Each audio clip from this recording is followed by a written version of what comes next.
আসসালামু আলাইকুম রহমতুল্লাহি ওবরকাতুহ। সম্মানিত দর্শক, বাংলাদেশের পেট্রোল পাম্পগুলোতে রীতিমতো ইরান এবং আমেরিকার যুদ্ধ শুরু হয়ে গেছে। সরকারের পক্ষ থেকে নির্দেশনা জারি করা হয়েছে যে পেট্রোল, ডিজেল, অকটেন থেকে শুরু করে অন্যান্য যে সকল জ্বালানি রয়েছে সেখানে সরকার যে রেশনিং করার চিন্তা ভাবনা করছে তার প্রাথমিক টেস্ট কেস হিসাবে পেট্রোল পাম্পগুলোতে বলা হয়েছে যে প্রতিটি মোটরসাইকেল একসঙ্গে মূলত ২ লিটার তেল নিতে পারবে। প্রাইভেট গাড়ি যেগুলো রয়েছে সেইগুলোতে ১০ লিটার তেল নিতে পারবে। তো এমনি আমাদের দেশের যে হুজুকে বাঙালি, আমেরিকার আগ্রাসন, ইরানের যুদ্ধ, হরমুজ প্রণালী বন্ধ, এগুলো নিয়ে বাংলাদেশে যে সকল সমস্যা হতে পারে সে সকল সমস্যাকে আরও কয়েকশো গুণ বাড়িয়ে নিজের মাথায় সেই বোঝা চাপিয়ে বহু বাঙালি খাওয়া দাওয়া বন্ধ করে দিয়েছেন। অনেকে ব্যবসা বাণিজ্য বন্ধ করে দিয়েছেন, অনেকে রাজনীতি বন্ধ করে দিয়েছেন, আর সারাক্ষণ ফেসবুকে বসে এআই দ্বারা তৈরি করা যে সকল ভিডিও রয়েছেন সেগুলো দেখে মোটামুটি বেঁচে থাকার আনন্দ বা সার্থকতা খুঁজে বেড়াচ্ছেন। আমাদের দেশের বেশিরভাগ মানুষ ইরানের সাপোর্টার। কাজেই ইরান আমেরিকার কোন কোন ঘাঁটিতে আক্রমণ করলো এবং কোন জ্যোতিষী ইরানের জয়ের ব্যাপারে কী বলেছেন, এমনকি মুহাম্মদ রসুলুল্লাহ সাল্লাহ আলাইসাল্লামের যে হাদিস সমূহ রয়েছে ইরানকে নিয়ে সেইগুলো তন্ন তন্ন করে খুঁজে মোটামুটি কাজকর্ম বন্ধ করে দিয়েছেন। পবিত্র মাহে রমজান চলছে।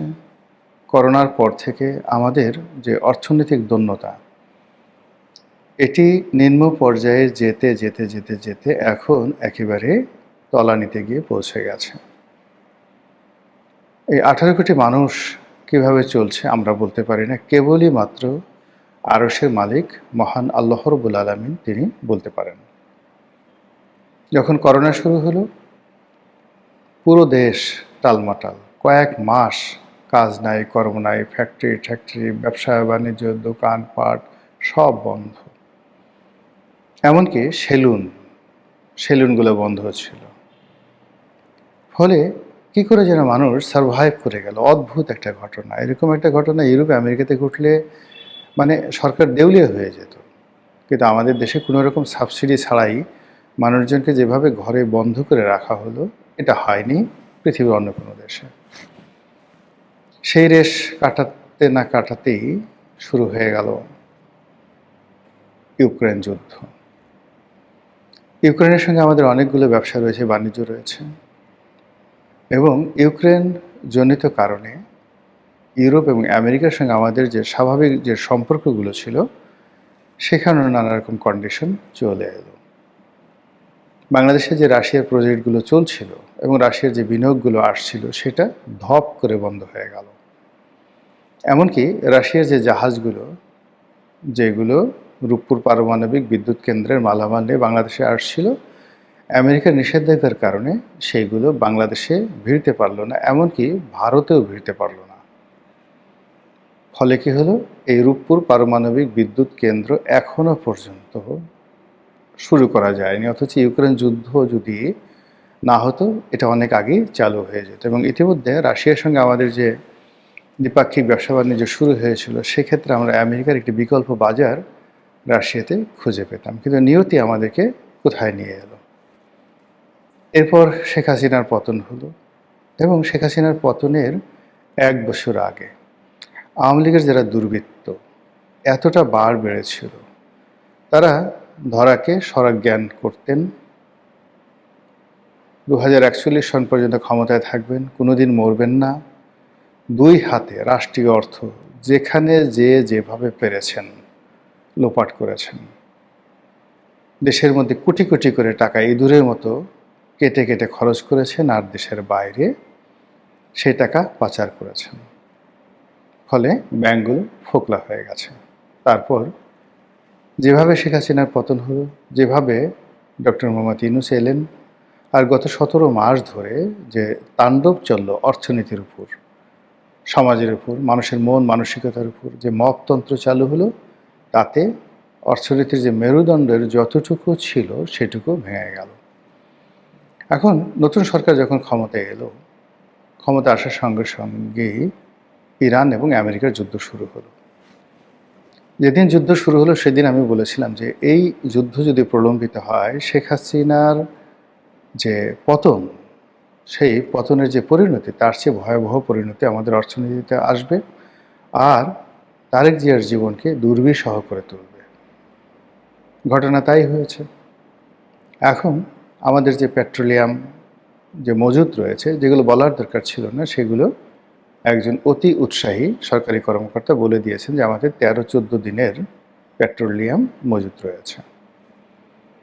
সঙ্গে সঙ্গে হাহাকার, মানুষ যে যার মতো করে, যাদের জেনারেটর আছে তারা বড় বড় ড্রাম নিয়ে তেলের পাম্পগুলোতে ছোটা শুরু করলো। যাদের গাড়ি আছে, একটা দুটো গাড়ি, তারা মানে পেট্রোল পাম্পগুলো খালি হয়ে যাওয়ার জন্য যা যা করা দরকার বাঙালিরা হুজুকে একসঙ্গে শুরু করলো। আর এই অবস্থাতে সরকার নিষেধাজ্ঞা দিল যে রেশনিং করতে হবে। আর সেই রেশনিংয়ের পরে যারা ভুক্তভোগী তারা জানেন যে কী অবস্থা তৈরি হয়েছে ঢাকা শহরের। যেই যে এলাকাতে পেট্রোল পাম্প আছে সেই এলাকাতে গাড়ির লম্বা লাইন, এত লম্বা লাইন যে সেখানে রীতিমতো যানজট তৈরি হয়ে গেছে। আমি গত রাত 11টার সময় বের হয়েছিলাম একটি টেলিভিশন টক শোতে। পথের মাঝে যেগুলো দেখেছি, যেমন সেই প্রধানমন্ত্রীর কার্যালয়ের সামনে একটা ফিলিং স্টেশন আছে, ট্রাস্ট ফিলিং স্টেশন।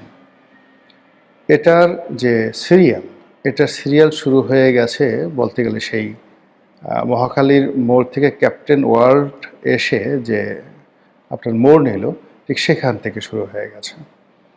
আমি ভেবে পাই না যদি কারো ঠিক একটা গাড়ি থাকে 3000 সিসির একটা গাড়ি, এমনকি 2000 সিসির একটা গাড়ি, সরকার নিয়ম করেছে 10 লিটার তেল। তো সে যদি বাসা থেকে যায় এবং ওখানে যে সিরিয়াল আমি দেখলাম সেই সিরিয়ালের মধ্যে সে দাঁড়িয়ে থাকে, ওখানে তো 10 লিটার 15 লিটার তেল ওখানে পুড়ে যাবে। কি হচ্ছে পেট্রোল পাম্পগুলোতে?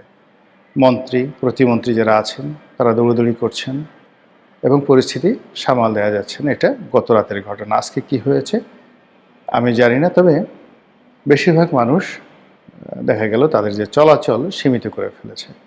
আর এই রোজার মাসে যদি চলাচল সীমিত হয়ে যায়, অর্থনীতি আরও সর্বনাশের দিকে যাবে। আজকের দিনে টাটকা খবর হলো যে হরমুজ প্রণালী খুলে দেওয়া হয়েছে। খুলে দেওয়া হয়েছে সকল দেশের জন্য, কেবলমাত্র ইসরায়েল এবং আমেরিকার যারা তেল রপ্তানিকারক বা ইসরায়েল আমেরিকার যে জাহাজগুলো সেগুলো হরমুজ প্রণালী দিয়ে যেতে পারবে না। এতেও কিন্তু সর্বনাশ থামবে না। প্রচণ্ড রকমভাবে মানে তেলের বাজার, অর্থনীতি এগুলো ঝুঁকির মধ্যে পড়ে যাবে। কারণ হলো সারা দুনিয়া মূলত আমেরিকা নির্ভর। তো আমেরিকা যে তেলগুলো কিনছে মধ্যপ্রাচ্য থেকে, সেই তেলগুলো যদি না কিনতে পারে, তাদের জাহাজ যদি হরমুজ প্রণালীতে চলতে না পারে, চীনের মানে বা ভারতের যে জাহাজগুলো সেগুলো অবাধে চললেও আমাদের অর্থনীতিতে কোনো ইতিবাচক ধারা আসবে না। তো এনিওয়ে এখন এরকম একটা হ্যাফাজেট অবস্থা চলছে। আমি যতটুকু জানি যে সরকারের অর্থনৈতিক অবস্থা, ব্যাংকিং অবস্থা এত ভালো নয়, বা একেবারেই যাকে বলা হয় সংকটাপূর্ণ, ভালো বলাটাই ঠিক হবে না। এই সংকটাপূর্ণ অর্থনীতি নিয়ে তারপর সেই যাকে বলা হয় আপনি স্পট মার্কেট থেকে বেশি দামে এলএনজি এনে, পেট্রোলিয়াম এনে, ডিজেল এনে, ফার্নেস্ট অয়েল এনে বাংলাদেশের চাহিদা পূর্ণ করবেন, এটা বলতে গেলে অসম্ভব ব্যাপার। কাজেই এই সমস্যাটা থেকে যাবে এবং এই সমস্যাটা আমাদের অর্থনীতির চাকাকে থামিয়ে দেবে। এবং বর্তমান সরকারের বিরুদ্ধে যদি কুচক্রী মহল তারা রাস্তায় নেমে অনার সৃষ্টি তৈরি করে, আমি খুব অবাক হব না। গেল এক। 2 নম্বরে যেটা হলো যে এই ঈদের আগে আগে ব্যাংকগুলোতে প্রচণ্ড রকম ভিড় পড়বে। ইতিমধ্যে সাবেক গভর্নর খোলামেলা কথাবার্তা বলে 5টি ব্যাংকে ব্লক করে দিয়েছে, ইসলামী ব্যাংকগুলোকে, যেখান থেকে একটি টাকাও তোলা যাচ্ছে না। আমার এসএলএমের ফার্স্ট সিকিউরিটি ব্যাংকে অ্যাকাউন্ট ছিল, দীর্ঘদিন ধরে আমি এই ব্যাংকে অ্যাকাউন্ট পরিচালনা করতাম এবং আমার ব্যবসা যখন খুব ভালো, তখন এই ব্যাংকের সাথে মানে বিশাল লেনদেন করেছি। আমার গার্মেন্টসের অ্যাকাউন্ট এখানে ছিল, বিকল্প অ্যাকাউন্ট এখানে ছিল। আর অফিসের একদম পাশে হওয়ার কারণে দৈনিক যে নগদ ট্রানজ্যাকশনগুলো হলো, আজকে বিকেলবেলা রাখতাম, আবার কালকে সকালবেলা তুলে নিয়ে আসতাম। এভাবে হিউজ ট্রানজ্যাকশন হতো। এমনকি যখন আওয়ামী লীগ জমানাতে এই ব্যাংকগুলো দেউলিয়া হওয়ার পর্যায়ে ছিল, তখন পর্যন্ত এই লেনদেনগুলো অব্যাহত ছিল। এখন এই ব্যাংকগুলো মার্জার হওয়ার পর এমন একটা অবস্থা তৈরি হয়েছে যে আমার একটা অ্যাকাউন্টে পর্যাপ্ত টাকা থাকা সত্ত্বেও একটা ক্রেডিট কার্ডের বিল আসছে ৮,০০০ টাকা, তারা সেই বিলটা দিতে পারেনি বা দেয়নি। এমনকি পরবর্তীতে যখন আমি নগদ টাকা পাঠালাম যে ঠিক আছে আপনাদের অ্যাকাউন্টে দিতে পারছেন না, আপনি ওই আমার ক্রেডিট কার্ডটা ওই অ্যাকাউন্টের সাথে অ্যাড করা যায়, অটো ডেবিট হয়ে যাবে।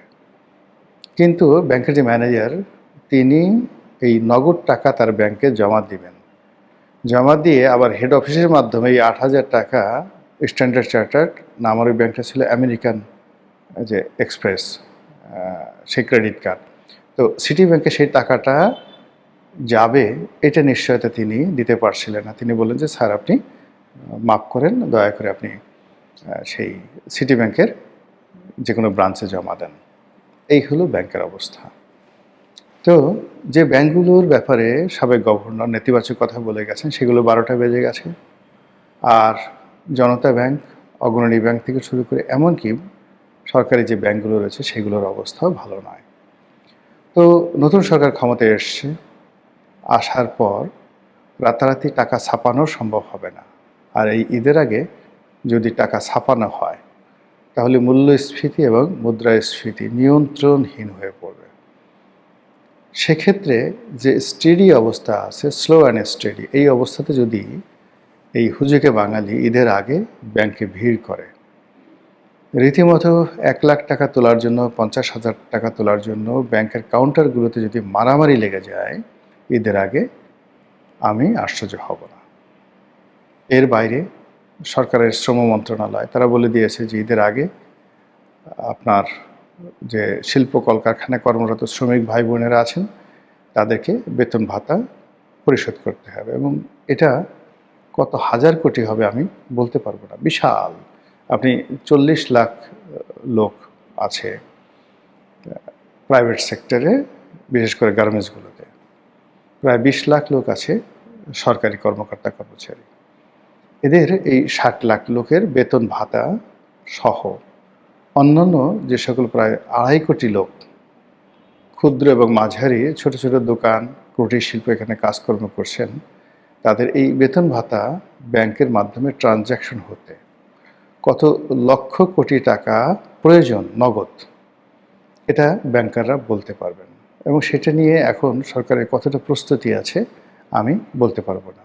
ইতিমধ্যে নতুন গভর্নর আসছেন, তাকে নিয়ে নানা রকম চক্রান্ত চলছে, কূটতৎপরতা চলছে, এবং তিনি যাতে ফেল করেন এবং তারেক জিয়ার যাতে বদনাম হয়, সেই জন্য গুপ্ত সংগঠনের যে সকল লোকজন আর্থিক সেক্টরে লুকিয়ে আছে নয়,